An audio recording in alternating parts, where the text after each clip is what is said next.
ইউনূস সরকার বর্তমানে বেশ কিছু সংস্কার প্রস্তাব বাস্তবায়ন করতে চলেছে। তার মধ্যে নির্বাচন সংস্কার এবং প্রবাসী আইন সংস্কার অন্যতম। আজকের ভিডিওতে আমি ইউনূস সরকারের প্রবাসী আইন সংস্কারে কি পরিবর্তন আনছে তা নিয়ে বিস্তারিত আলোচনা করব এবং এই পরিবর্তনগুলোর মাধ্যমে প্রবাসীরা কি নতুন সুবিধা পাবে এবং কিভাবে তাদের জীবন সহজ হবে তার বিস্তারিত আলোচনা থাকবে। বিশেষ করে ভিসা প্রক্রিয়া, কিভাবে বৈধ নাগরিক হতে পারবেন, সম্পত্তির অধিকার এবং প্রবাসী ব্যাংকিং সেবায় আনিত নতুন কিছু নীতিমালা সম্পর্কে আলোচনা করব। প্রবাসীদের জন্য এই ভিডিওটি খুবই গুরুত্বপূর্ণ, তাই আমি অনুরোধ করব আজকের ভিডিওটি শুরু থেকে শেষ পর্যন্ত দেখতে থাকুন। এই ভিডিওতে আপনারা জানতে পারবেন নতুন ভিসা ও বৈধ হওয়ার প্রক্রিয়া, সম্পত্তি অধিকার সংক্রান্ত সুবিধা, প্রবাসী ব্যাংক সুবিধা ও সহজ শর্ত, প্রবাসী কল্যাণ ফান্ডের নতুন সুযোগ এবং সম্ভাব্য চ্যালেঞ্জ এবং অসুবিধা। এই সকল বিষয়ে বিস্তারিত জানার পরে আপনার যদি কোনো মতামত থাকে তাহলে আমাকে কমেন্ট সেকশনে কমেন্টস করতে পারেন। তাহলে চলুন মূল ভিডিও শুরু করা যাক। ইউনূস সরকার প্রবাসীদের জন্য বৈধ হওয়ার প্রক্রিয়া সহজ করার পরিকল্পনা নিয়েছে। প্রবাসী যারা অবৈধভাবে বসবাস করছেন তারা কম খরচে এবং দ্রুত সময়ে বৈধ হতে পারবেন। ইমিগ্রেশন সুবিধা, নতুন আইনের মাধ্যমে প্রবাসীদের পুনরায় ভিসা নবায়নের নিয়ম সহজ করা হয়েছে।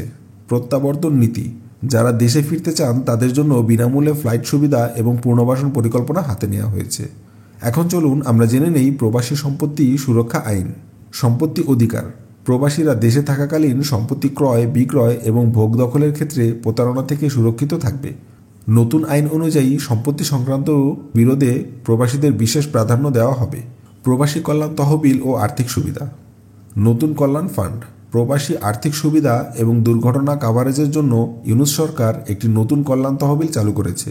এই তহবিলে প্রবাসীরা কম পরিমাণের মাসিক চাঁদা দিয়ে ভবিষ্যৎ আর্থিক সুরক্ষা নিশ্চিত করতে পারবে। বিনামূল্যে বীমা সুবিধা, প্রবাসী কর্মীরা দুর্ঘটনা বা মৃত্যু হলে বীমা সুবিধা পেয়ে যাবে। বিশেষভাবে প্রবাসীদের জন্য নতুন ঋণ প্যাকেজ চালু করা হতে পারে। এই ঋণগুলো সহজ কিস্তিতে এবং কম সুদে দেওয়া হবে। বিনিয়োগ ঋণ, যারা দেশে বিনিয়োগ করতে চান তাদের জন্য বিশেষ ব্যবসায়িক ঋণ প্রদান করা হবে। রেমিটেন্স সুবিধা বৃদ্ধি, রেমিটেন্সের উপরে সকল ধরনের কর মওকুফ করা হবে। এটি প্রবাসীদের বেশি অর্থ দেশে পাঠাতে উৎসাহিত করবে। রেমিটেন্স কার্ড সুবিধা, প্রবাসীদের জন্য বিশেষ রেমিটেন্স কার্ড চালু করা হয়েছে, যা দিয়ে প্রবাসী পরিবারের সদস্যরা দেশে বিভিন্ন ব্যাংকিং সুবিধা এবং ডিসকাউন্ট পেয়ে যাবেন।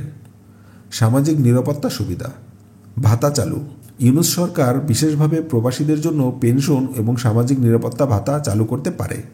যারা দীর্ঘদিন বিদেশে থেকে দেশে ফিরে যাবেন তারা এই ভাতা পাবেন।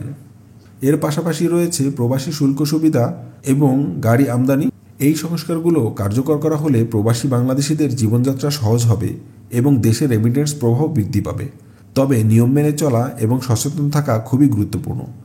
আপনারা প্রবাসী জীবন সম্পর্কে যে কোনো প্রশ্ন থাকলে আমাকে লিখতে ভুলবেন না। সো আজ আমি যাচ্ছি, দেখা হবে নতুন কোনো ভিডিওতে।